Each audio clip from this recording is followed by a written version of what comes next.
everybody. Thank you for being here. Welcome. I'm glad we're here today for this presentation. My name is Jolissa Hebard, and I'm with NAMI Long Beach. NAMI is the National Alliance on Mental Illness. We are the largest grassroots organization started by the friends and family of those with serious mental illness. We provide education, support groups, advocacy, and community support for those with mental illness and their family and friends. Today, we are going to be talking about an introduction to CBT, which is cognitive behavioral therapy. So let's get started. What does CBT stand for? CBT stands for cognitive behavioral therapy. In cognitive behavioral therapy, we help to crack the vicious cycle of negative thinking and feeling. The model is that thoughts create feelings, feelings create behaviors, and behaviors create thoughts. CBT is based on the idea that how we think, cognition, and how we feel, emotion, and how we act, behavior, all interact together. In this introduction, we will go over a brief history of psychology, the key concepts of CBT, and some practical methods. So first, a brief history of psychology and the birth of CBT. William Wundt is the father of experimental psychology. He founded the first laboratory for psychological research at the University of Leipzig, where he exerted enormous influence on the development of psychology as a discipline, especially in the United States. In 1911, we see Sigmund Freud arrive in the United States. He was the founding father of psychoanalysis, a method for treating mental illness, and also a theory which explains human behavior. And within a few years, 95% of psychiatrists are committed to some sort of psychoanalytical training. In 1913, John B. Watson delivers an address at Columbia University titled "Psychology as the Behaviorist Views It," popularizing the theory of behaviorism and establishing it as a psychological school. Watson believed that psychology should primarily be scientifically observable behavior, as opposed to Freud and the subconscious. He is remembered for his research on the conditioning process.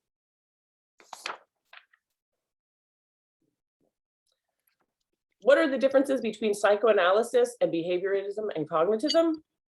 Freud theorized that human behavior and cognition are largely determined by instinctual drives that are rooted in the unconscious. Conflicts between the conscious and unconscious material can result in mental disturbances such as neurosis, neurotic traits, anxiety, and depression. Attempts to bring these drives into awareness can trigger resistance in the form of defense mechanisms, particularly repression. The centerpiece of the psychoanalytic process is transference. Transference is described as Sigmund Freud as a phenomenon in psychotherapy in which there is an unconscious redirection of feelings from one person to another. During transference, people turn into a biological time machine. A nerve is struck when someone says or does something that reminds you of your past. This creates an emotional time warp that transfers your emotional past and your psychological needs into the present. Behaviorism and cognitism, however, methodological behaviorism, Watson states that only public events can be objectively observed. Although it was still acknowledged that thoughts and feelings exist, they were not considered a part of the science of behavior. Radical behaviorism with B.F. Skinner philosophy extends Watson's by including thoughts and feelings as a part of the science. And it also suggests that environmental variables control these events just as they control observable behaviors. The birth of CBT begins with Albert Ellis. He is regarded as father of both cognitive therapy and cognitive behavioral therapy. He developed key ideas of CBT in the 1960s, explaining that different disorders were associated with distorted types of thinking. Aaron T. Beck is regarded as the father of cognitive therapy and cognitive behavioral therapy. In other words, REBT is a precursor to and a form of CBT, and it is still used today as a standalone form of therapy in some cases. The main thing that sets REBT and CBT apart from the preceding cognitive therapies is that REBT and CBT Both target beliefs as a fundamental course of treatment. Now, CBT didn't just come up monolithically. There are a few generations. The first generation of this tradition in the 60s and 70s was behavior therapy, the application of learning principles to well-evaluated methods designed to change overt behavior. By the late 1970s and 80s, behavior therapy had moved into a new era of classic CBT, a new generation of methods and concepts focused on the role of maladaptive thinking patterns in emotion and behavior, and the use of methods to detect and change those patterns. The third wave of CBT was declared just over a decade ago, and that claim was that the change was occurring in orienting assumptions within CBT. The third wave methods emphasize such ideas as mindfulness, emotions, acceptance, the relationship, values, goals, and metacognition. New models and intervention approaches included acceptance and community therapy, dialectical behavioral therapy, mindfulness-based cognitive therapy, and functional analytical psychotherapy. And there are several others. CBT is a powerful treatment as it combines scientific, philosophical, and behavioral aspects into one comprehensive approach to understanding and overcoming psychological problems. In terms of a holistic approach to recovery, studies show that negative thinking is an obstacle to self-change. CBT has proven to be extremely effective as one of our research-based treatment modalities that is appropriate for all levels of care because it focuses on examining relationships between thoughts, feelings, and behaviors. So what treatments can CBT treat? CBT is a form of psychotherapy where a person learns to change their perceptions and how they see their things in their life. They can have a positive effect on behavior and mood. CBT can be used to treat many problems ranging from depression to chronic pain. According to CBT, people's pattern of thinking is like wearing a pair of glasses that makes us see the world in a specific way. CBT makes us more aware of how these patterns create our reality and determine how we behave. By changing our thoughts, we can see the world in a new way, allowing for greater opportunity. CBT can also be used to help people with a number of issues.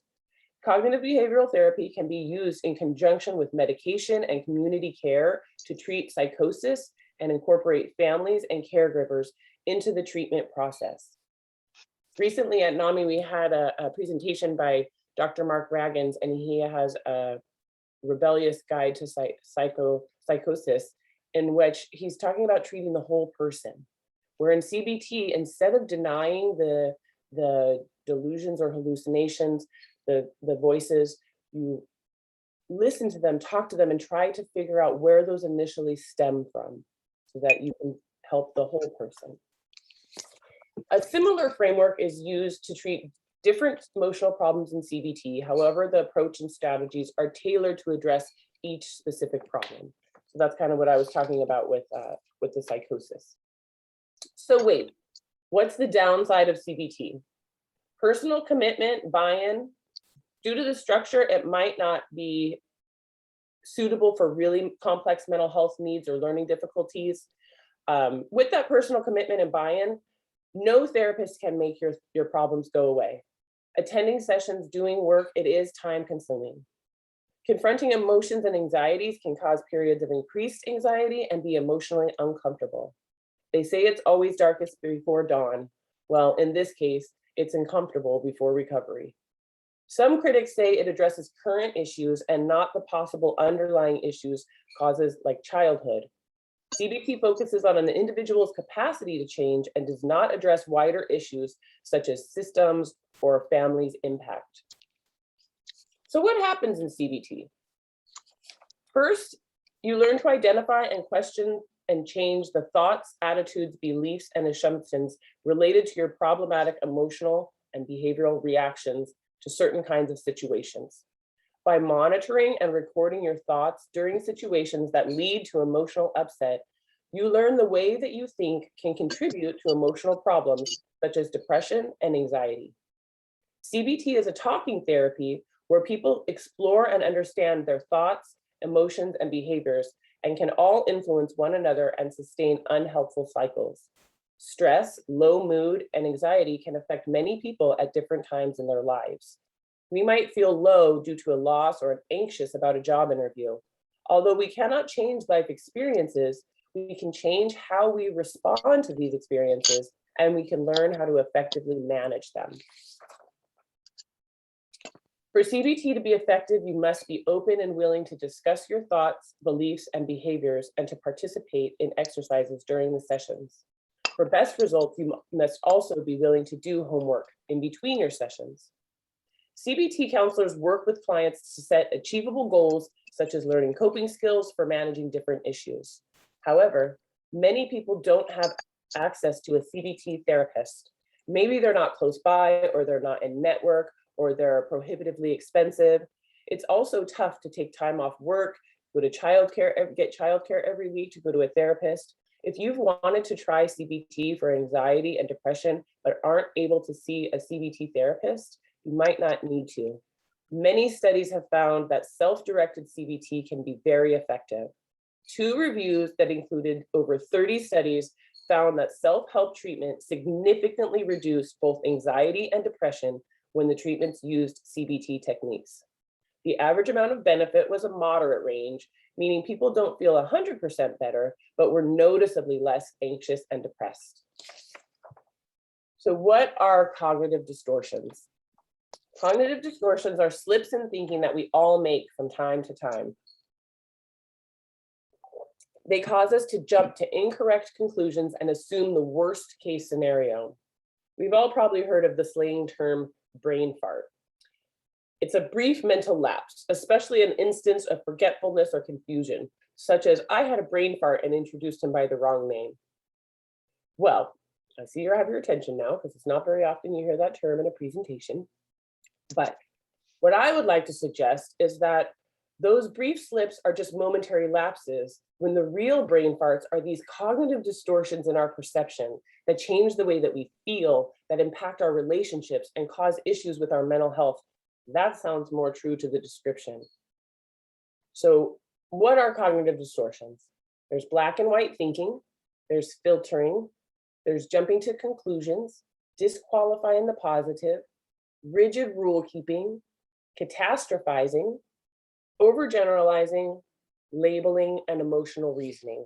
So I'm going to go into these as we go through the next slide. Black and white thinking. Unfortunately, we can fall into traps of all or nothing thinking quite easily.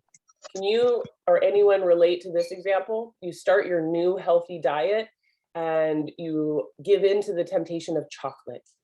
Black or white thinking might lead you to think, I failed, so you conclude and eat the whole box of chocolates.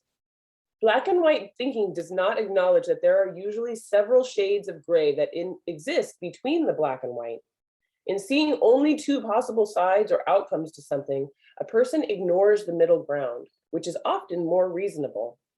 When we move into multifaceted thinking, we can accept that we are human and will make mistakes from time to time.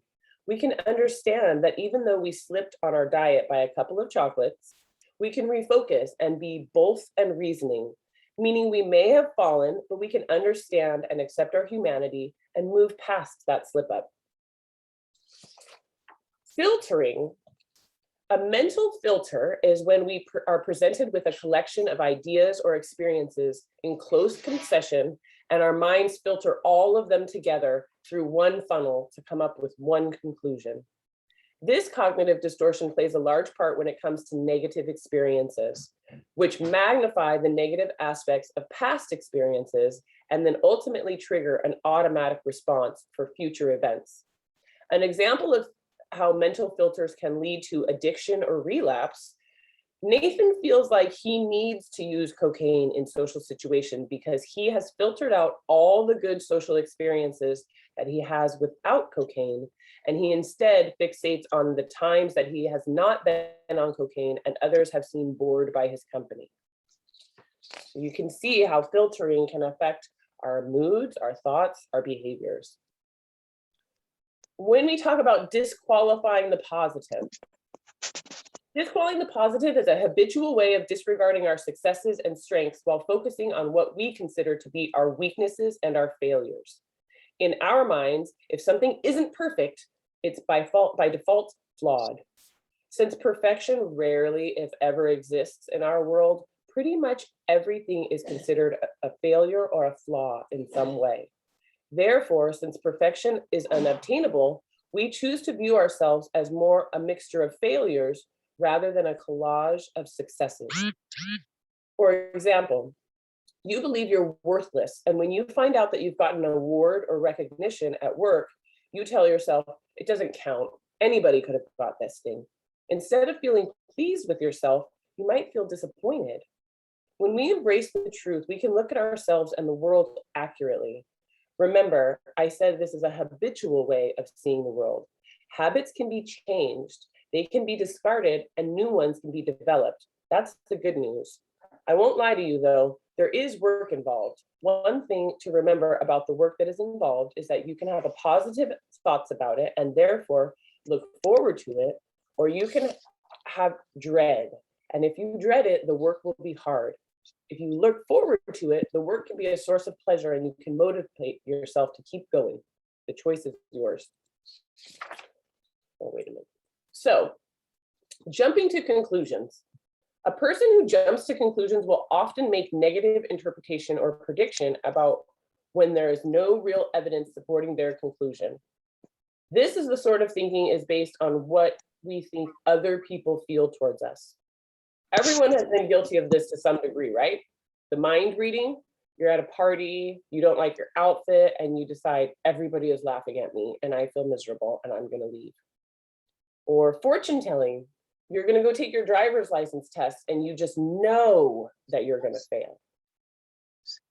Or maybe you imagine you pass your neighbor on the street and she says a quick hi, but she doesn't look pleased or act friendly, and you assume she's annoyed because your dog was barking and she's definitely going to report you to the landlord.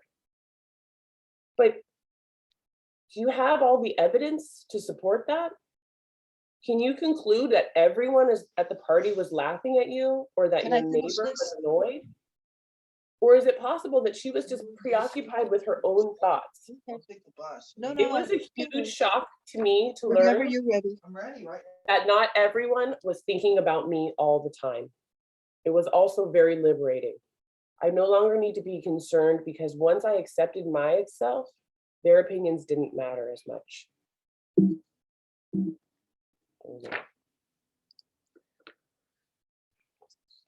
Rigid rule keeping. Rigid rule keeping, and I know a few of these types, I might even be married to one. The inflexibility of demands that we place on ourselves and others and the world around us means that we are not adapting to reality the best we could. Believing that we must have the approval of friends and associates can cause us to feel anxious in various social situations and drive us to gain everyone's approval. We often think that if we try very hard to be kind and considerate, others will in turn be kind and considerate to us. Sadly, this is unrealistic. Other people are governed by their own priorities, and often we can feel let down by others who don't act or treat people the same way that we do. If you believe that you should never let anyone down, you may rarely put your own needs first.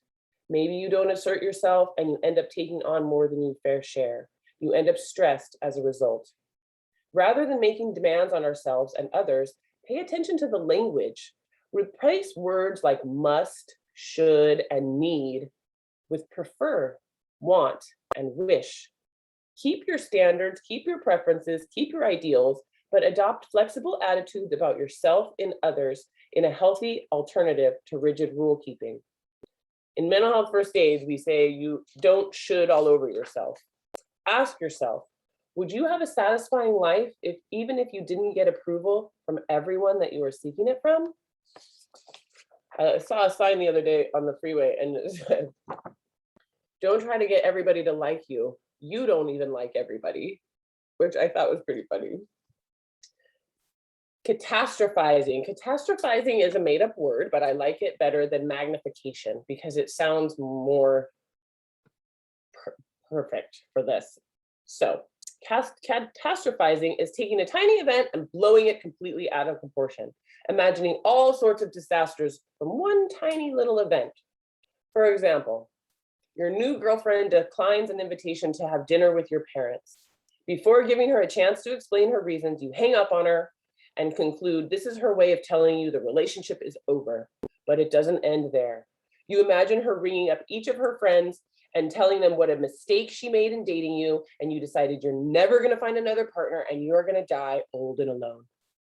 Well, you can nip that catastrophic thinking in the bud by acknowledging for what it is.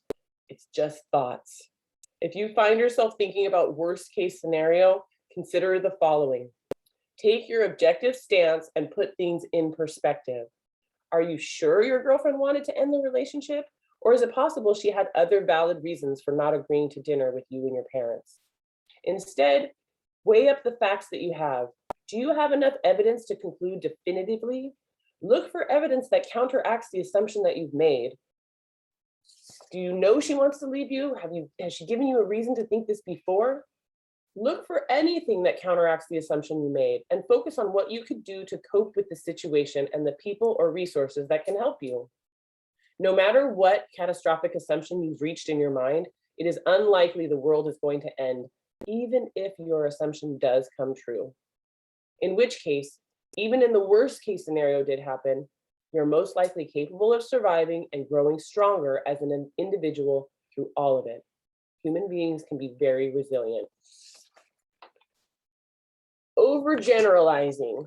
Overgeneralizing is based on one instance in the past or present, and you make an assumption that all the future situations will follow that same pattern.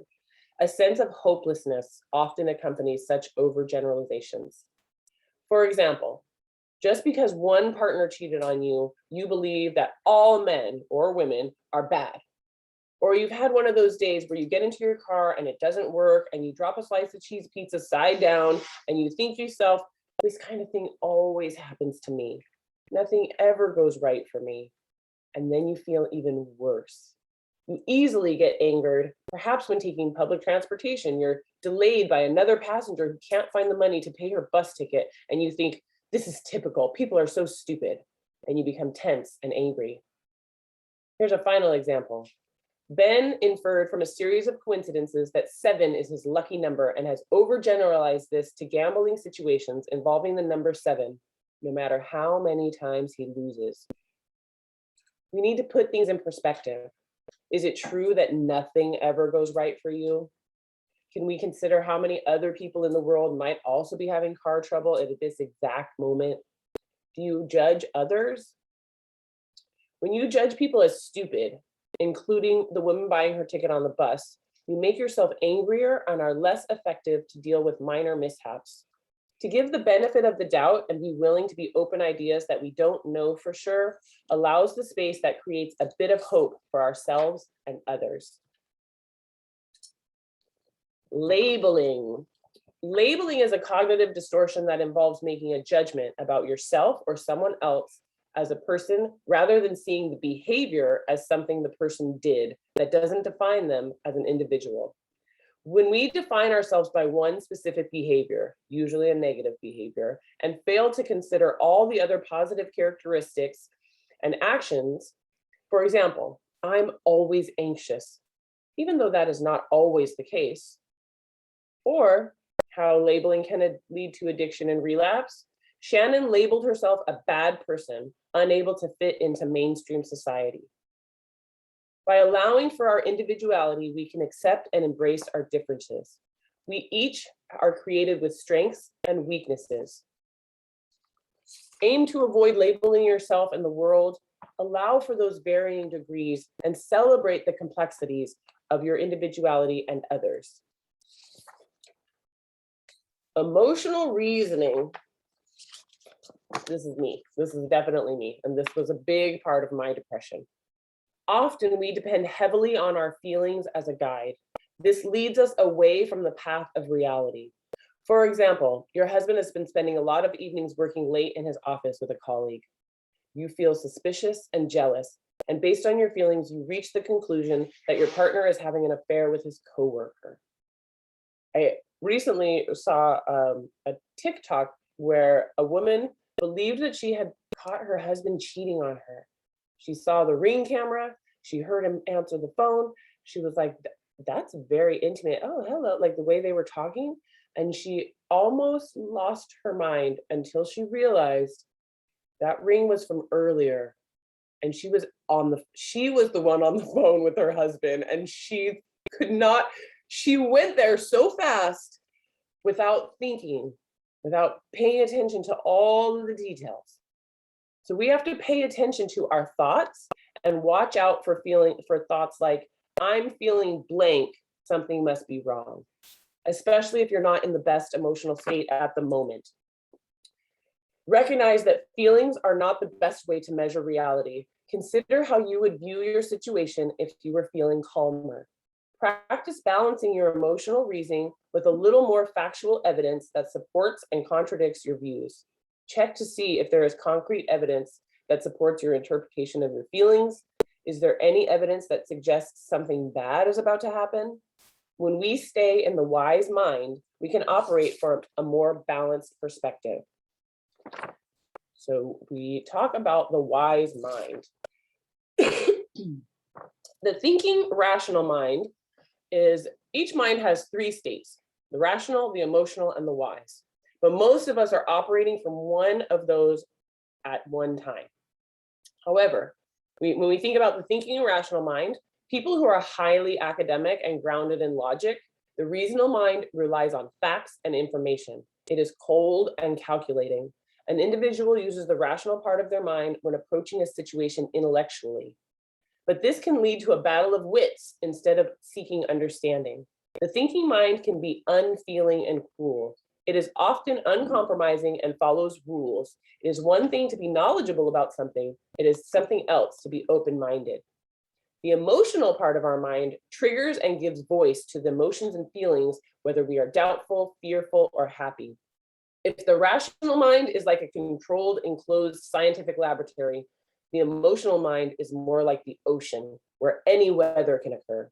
The emotional mind does not necessarily work with facts, but it generally works with what it believes is the truth, or a perception of the truth, or merely a projection of what it thinks the truth is. The wise mind is a balance between the two. It exists when an individual recognizes and respects their feelings, but is also able to respond to them emotionally and maturely. The wise mind is where emotional mind and rational mind overlap. Using the wise mind is like riding a bike.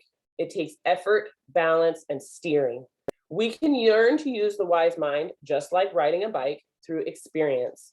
Just as we must pedal to start a bike rolling, we must be willing to make a little extra effort to initiate the wise mind. By analyzing our interactions, we make ourselves more mindful of our own balance and whether we are achieving it.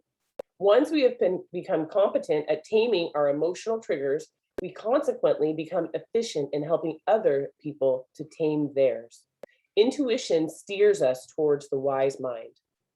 The onslaught of uncomfortable emotions like anxiety, depression, anger, shame, guilt is like speeding out of control and losing our balance. We can learn to activate the wise mind to regain and maintain balance. As we develop our wise mind, we naturally and gradually develop a sense of inner confidence to move through the challenging moments. We can still make mistakes, we can still lose our balance, but we maintain our sense of perspective and are quicker at recovering that balance. So how does it work? CBT works through cognitive restructuring.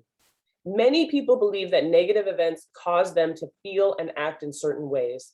However, research tells us that our reactions are based on our beliefs about the situation rather than the situation itself. When adversity happens, the first thing we attempt to do is explain to ourselves why it happened, rather than examine what beliefs we have that caused us to feel this way. Cognitive restructuring. Most people believe that A equals C. CBT teaches us that A plus B equals C. A is the adversity or the event or the situation. B is the belief, our thoughts or an explanation about why the event or situation happened. And C is the consequence or of emotion and behavior, the feelings and behaviors that our beliefs cause. CBT teaches us that we need to identify the situation, analyze our mood, identify the automatic thoughts that come out, and then find objective supporting evidence that contradicts our negative thoughts and feelings. How does it work? This is the ABC worksheet. You can see that activating events, they're triggers. These are different type of stressors. For example, most people would find life stressors such as the death of a loved one extremely difficult and stressful. However, there are also daily hassles, which are much more common stressors. Not everyone finds these daily hassles stressful because our individual beliefs, thoughts, and perceptions regarding the daily hassles determine if the event is stressful or not for us. Perhaps it's the day we're having. Not every day does a sink full of dishes stress me out, but some days it can really send me. B is the belief. When we are born, we come into the world as a clean slate. We have no beliefs, opinions, perceptions, or views. As soon as we can talk and listen, we begin to learn the opinions of our parents, our peers, our classmates. We automatically begin using these beliefs as a template for interpreting ourselves, others, and the world in general. The main problem is others will not necessarily have the same template, beliefs, and views that we do. That's why I limit my time on Facebook. The consequence is our unhealthy feelings, the emotions, the physical sensations, the shaking, the palpitations. That's the consequence, and then it goes into our behaviors. Those emotional consequences then shift what we think, what we do, and it affects our behaviors, which then affects our personal world. And you can see how that goes in a circle. When we talk about the conscious and unconscious, this is the Freudian iceberg theory. As you know, with an iceberg, you can see what's on top, and then there's a whole bunch under the ocean. So the top of the iceberg, that's our conscious. That's what people see. That's how we act, how we think, what we say, what we believe. What people don't see is our subconscious and our unconscious. Our subconscious is that deep dream level stuff. We kind of maybe know a little bit, not too much, it's very vague. Our unconscious is just a collection of memories, of events, of triggers that we really have no control over. We don't know where they come from. So when we go through the worksheet, you start actually at the end. What were your emotions? What were the behaviors and actions that were negative to your life, that had a negative effect on you? What were those behaviors, those thoughts?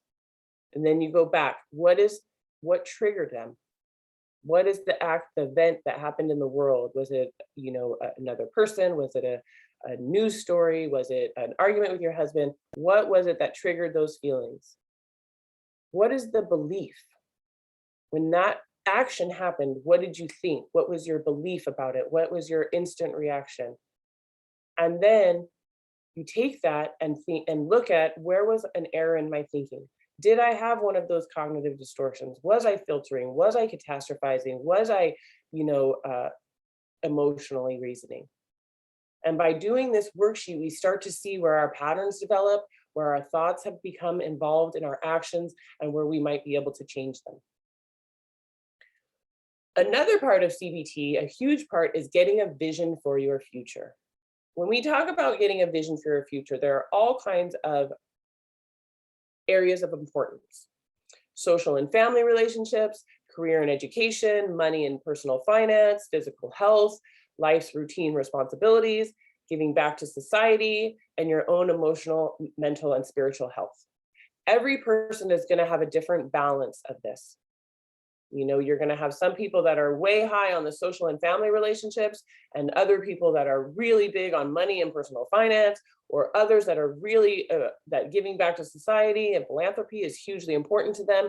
So this is about you, what your areas of importance are. And there are worksheets to go through this, where you can kind of take a little test and determine what yours is. when you get to that setting, when you get to your life importance, the reason is because we are looking for our greatest life vision or goal. This is our purpose in life, and it will take a lifetime. This is something that is unique to you, and it can be mostly, I would say, it is not like a job or a role, but it is an action or a belief or a characteristic that you would like to embody. So if it is, I want to be generous and kind. I want to leave a legacy for my family. I want to, something that is encompassing and that can be represented in all of the goals. As we determine that goal, I would say that a few years ago, I determined that my greatest life goal would be to support and help people that struggled like I did. And I didn't know how that was going to look. And I didn't know where that was going to come from. But I knew that I wanted to help other people that struggled like I did. So then you break those down into mini goals, medium goals, and long-term goals. So you have your long-term goal. I want to help people that are struggling like I do. So that first step, okay, how could I do that? I knew I needed to get some education around it. I knew I needed to take some steps to better train myself to be prepared for this work. So I broke those down. How can I do that? What are the courses I could take? What are the trainings I can do? As you break these large goals down into more medium and short-term goals, they become more manageable. They're bite-sized. You're not thinking about, oh, I'm going to do this and oh, it's going to take me so long to get there. You just do the next indicated step right in front of you. Don't worry about what's happening over here. Just do the step that you're taking. And what I have found is that sometimes you might change. You might go from thinking this and then pivot over here, because as we go through our goals, as we work towards our goals, we might change. We might grow. We might learn. It's okay to change your goals, but keep a goal. Keep an object that you're working towards. And when you set those goals, think smart. Goals should be specific. What is the goal? They should be measurable. When can I achieve this? Are they achievable? So for me, let's see, I love singing. I love to sing. I cannot carry a tune. It is not pleasant to be around me when I am singing. So I might not set a goal to be a famous pop star. That is not achievable for me. But I love to sing. Maybe I could join a choir. Maybe I could take voice lessons. It does not have to be this bright, shining, oh, so perfect goal. It could be a goal for you if it makes you feel better. If I'm in choir and I'm singing, maybe my voice isn't the worst one there, but I'm blending in. It's achievable. Is it relevant? Is it going to help my life? Is it going to help me work towards my goals? Is it going to push me forward? And is it timed? How long is it going to take? Can I set a goal for myself that I'm going to, take lessons for 6 months and then I'm going to try out for a choir? So set those SMART goals: specific, measurable, achievable, relevant, and timed. In cognitive behavioral therapy, you can help change your thoughts. And when you change your thoughts, you can change your world. If you have any more questions, if you need more information, you can feel free to reach out to me. My email is jolissa@namilongbeach.org. You can call and leave a message at 562-435-2264. And thank you so much for having me today. Awesome. Thanks, Jalissa. That was great. Great, great, great.